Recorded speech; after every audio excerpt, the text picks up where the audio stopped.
editing, Josh, in the beginning here. But I should mention, I know Friends gets a lot of hate for not aging well and not being funny. But I love the show Friends. And I used to fall asleep to it with my wife. And I think I can quote a lot of the episodes. And I've watched the seasons of Friends, like all 10 of them or whatever it is, through probably 7 or 8 times. I grew up kind of in that era when it was live and on TV, and I remember like coming home from school on the days it was on, and I would like watch it. So yeah, I don't know what that means about me as a person, but shout out to the Friends fans. I love it, you know, banana hammock and, you know, smelly cat and all that shit. So all right, now to the video that I filmed on Friday, but I didn't say that in the video, and it matters. What's up? How's everybody doing?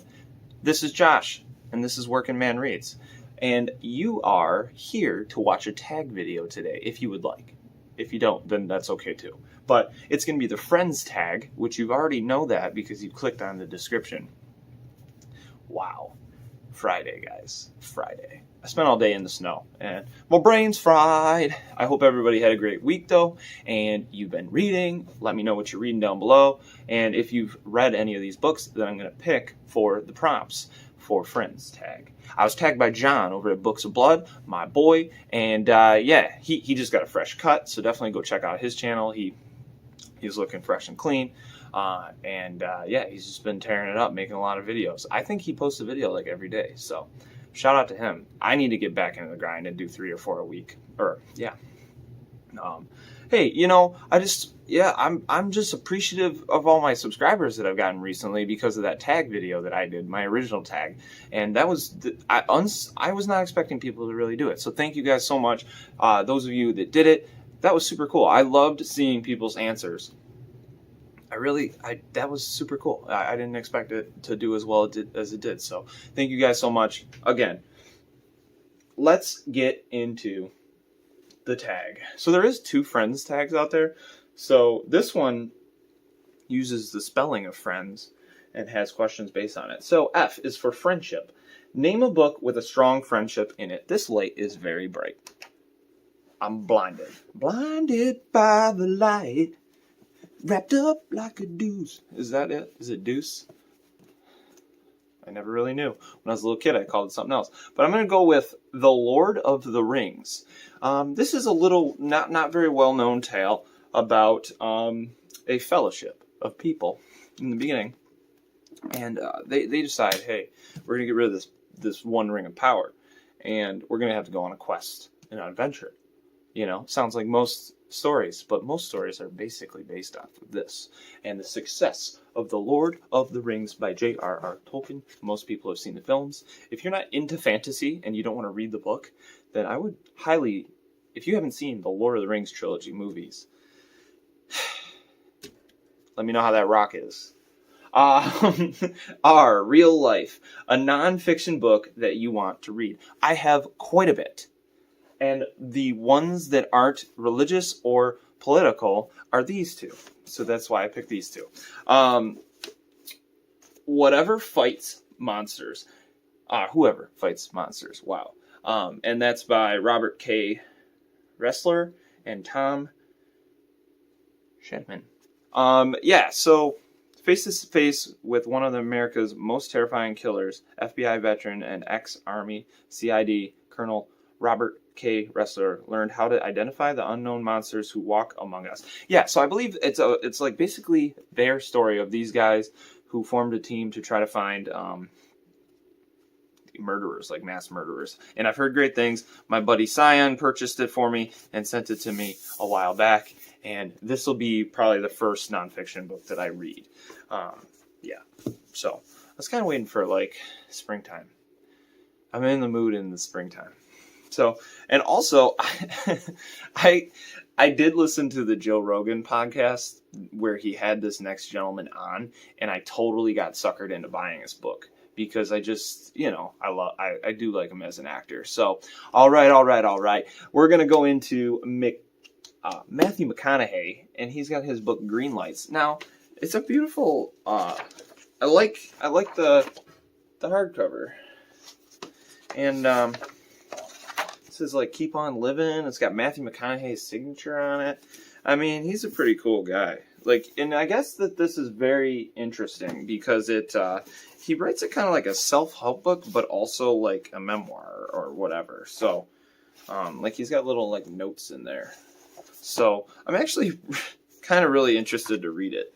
So, it's got quite a few of his signatures in here. I also think that it's super weird, the dust jacket, how it only covers, like, a portion, like the center. I kind of like that. It's weird. It's different. I like different, because I'm different.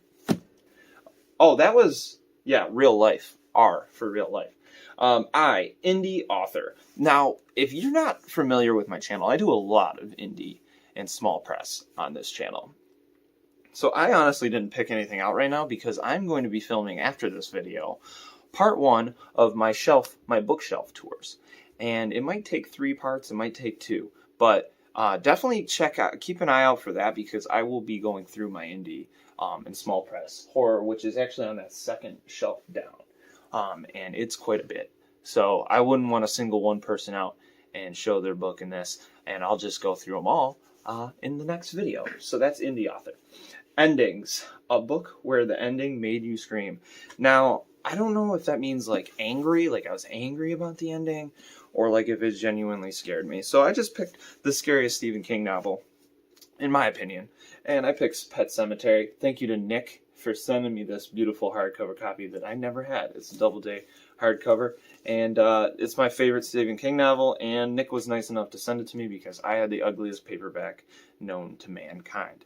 If you're not familiar with what Pet Sematary is, there is a cemetery on an old Indian battlegrounds, and there is woods, and there's stuff happening in the woods, and long story short, this cat dies in the beginning, and the creepy kind of interesting guy next door says, hey, like, middle of the night, you know, your daughter really wants this cat. I got a place where we can go bury it, you know? And they go bury this cat. And let's just say it gets serious after that. So, Pet Sematary, Stephen King. If you haven't read Pet Sematary, yeah, that's the one to read, in my opinion. Right now. That and Salem's Lot, probably. I've heard great things about Salem's Lot also as well. Oh, my computer went dark. No, sorry. All right, that was, yes. All right, new. Oh, man, computer. Oh, computer. All right. And a new book you can't wait to buy. I buy a lot of books. Recently, I was listening to the audiobook for Betty, and then I bought it, so... because the writing was so amazing. So if you haven't read Betty, I'm about 80 pages in. Beautiful, beautiful book. Not horror. Well, horror, but like real life story horror. Like kind of like what Brad had told me. It's like David Joy and like that type of Ron Rash, like regional emotional literature. It's a little horrific in tone. The tone and the tenseness of the story is horrific, not like jump scares like zombie cats. So, dark, a book which has dark themes. This one I kind of laughed at because literally most of the stuff I read is dark. But anytime I can talk about this book, I will. So, Dreaming at the Top of My Lungs, I love this one. And there's stories for everybody in this, and it's very dark. It has a lot of different dark themes. That's why I picked it, because it's different. And it's okay to be different. I might actually do a giveaway for that soon.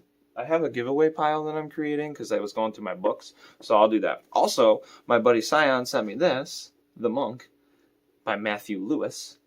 And, yeah, I'm pretty sure it's like a gothic horror fiction about like some crazy stuff. So The Monk became, all right, let's see, what is it about? I was trying to find the quick one, the quick synopsis. All right, it recounts the diabolical decline of Ambrosio, chaplain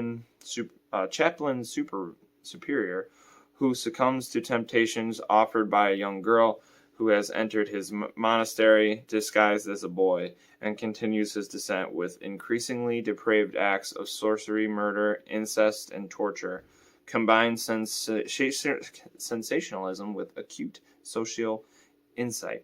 This masterpiece of gothic fiction. I really got to read this soon. That sounds wonderful. I don't know why I haven't read this yet, guys, but soon. This is going to have to go on maybe next month's TBR because that sounds getting amazing. Getting amazing, guys. Getting amazing. All right, yes, so that was my book for dark themes because that seems very dark. It's literally gothic horror fiction. So next is share the love and tag some of your favorite channels.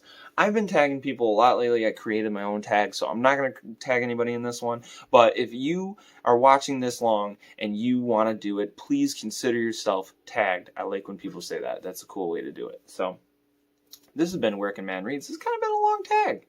I took my time with this one, huh? Oh, another nonfiction book I should probably read is Grammar, so I can get better grammar and actually finally release a story. But yeah, so there's that. All right, guys, I hope you have a great weekend. I'm going to be disconnecting, so if you try to reach out to me over this weekend, I'm probably not going to get it until Monday. I'm just going to spend some time with the fam and enjoy myself and try to just relax. Probably go outside and play in the snow and enjoy my time. So, peace, guys.